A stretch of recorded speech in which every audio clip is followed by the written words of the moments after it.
R D Burman साहब ने माचिस की डिबिया पर गाने की धुन बजाई और लिरिसिस्ट शैलेंद्र जी ने गीत लिखा। वो गीत जब रफ़ी साहब की आवाज़ में रिकॉर्ड हुआ और फिल्म में आया तो सिर्फ उसी फिल्म तक ही नहीं रहा, ये उसी दौर तक ही नहीं रहा, वो आज भी कई बार आप गुनगुनाते होंगे। शैलेंद्र जी जिनके गीतों में अपनापन था, उनके गीतों में एक सिंप्लिसिटी थी, उनके अंदर मानो हम सबकी आवाज़ थी जो लफ्ज़ों में कागज़ पर उतरती। अभी माचिस की डिबिया पर बीट्स के साथ कौन सा गीत लिखा था उन्होंने, आज यही बताने वाली हूँ रील नहीं रियल स्टोरीज में।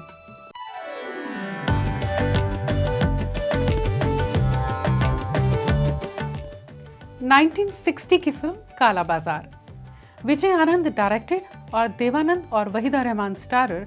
इस फिल्म में एस टी बर्मन साहब ने म्यूजिक देना है, नंदा जी भी थी इस फिल्म में। गीत शैलेंद्र जी ने लिखना था। बर्मन दादा ने पंचम दा से कहा, जाओ मुखड़ा लेकर आओ शैलेंद्र से। पंचम दा कहते थे शैलेंद्र जी मानो हाथ से फिसल जाते थे, उन्हें फॉलो करना पड़ता था, वो आगे आगे और मैं पीछे पीछे। वो कहते हैं सारा दिन वो जयकिशन जी के घर में और वो कहते हैं मैं भी वहीं पर। जयकिशन जी ने पूछा तुम यहाँ कैसे? बोले पिताजी का गाना लेने के लिए आया हूँ।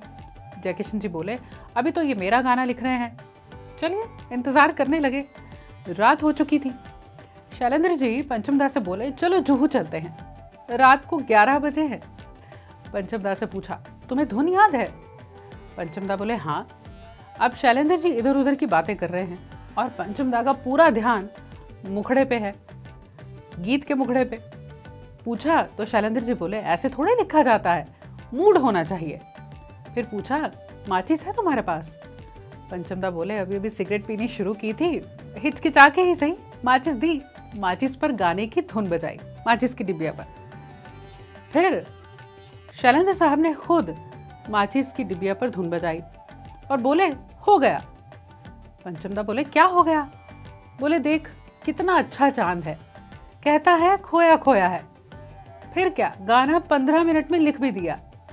गीत 2-3 दिन बाद रिकॉर्ड हुआ और रफ़ी साहब ने इसे गाया कुछ इस तरह कि वो गीत अमर हो गया। हो खोया खोया चांद, खुला आसमान, आंखों में सारी रात जाएगी, तुमको भी कैसे नींद आएगी। हो आप चांद को देखें तो शायद ये गीत सबसे पहले आपको याद आए, खोया खोया चांद खुला आसमान। शैलेंद्र जी ने एस टी बर्मन साहब के साथ फिल्म 1951 की बुज़दिल के साथ एक साथ काम करना शुरू किया था। इनकी दोस्ती भी उतनी ही कमाल की थी जितना इनका काम। एक वक्त आया कि इनकी अनबन भी हुई फिल्म बंदनी के दौरान, जब गुलजार साहब को अपना पहला गीत लिखने का मौका मिला। हालांकि फिर एक वक्त वो भी आया जब बर्मन दादा और शैलेंद्र जी ने फिर एक साथ काम करना शुरू किया।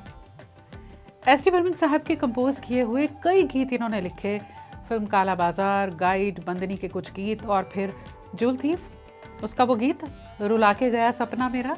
रुला के गया सपना मेरा, बैठी हूँ कब हो सवेरा, रुला के गया सपना मेरा। इसी दौरान इनकी तबीयत खराब हुई और बाकी गीत लिखे थे मजरू साहब ने। शैलेंद्र साहब के पास शब्दों का भंडार था, उनके गीतों में फोक टच था, आम आदमी की जुबान को लिखते, उनके साथ जुड़ते और उन्हें अपने गीतों से जोड़ते।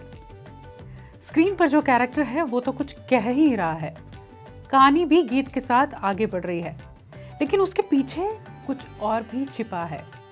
ये शैलेंद्र जी के गीतों की खासियत थी, फिर चाहे अनाड़ी का टाइटल सॉन्ग हो। सब कुछ सीखा हमने, न सीखी होशियारी, सच है दुनिया वालों कि हम हैं अनाड़ी।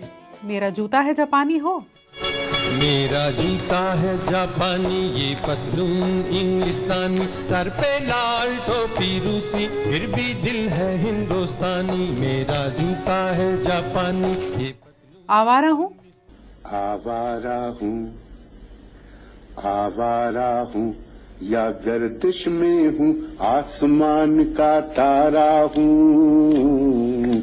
आवारा हूँ, आवारा हूँ या गर्दिश में हूँ, आसमान का तारा हूँ। आवारा हूँ। या फिर जीने की तमन्ना है। आज फिर जीने की तमन्ना और कई और। शैलेंद्र जी का लिखा हुआ कौन सा ऐसा गीत है जिसे आप अपने साथ जोड़कर सुनते हैं, देखते हैं, गुनगुनाते हैं? कमेंट्स में लिखिएगा।